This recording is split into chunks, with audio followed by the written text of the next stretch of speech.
Look at the vaccines on the schedule for kids. Very few, almost none, were ever studied before they were hit the market with a true placebo. When you go look at the trials, they were placebo studied, but the placebo was a vaccine. Placebo was another vaccine. The placebo was a vaccine minus the antigen.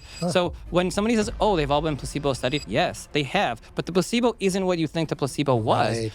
Really those vaccines, Hep B and polio and measles, they were studied against earlier versions of the vaccines. The first studies in general were not against placebos because that, let's say the DTaP vaccine, that was like 100 years ago.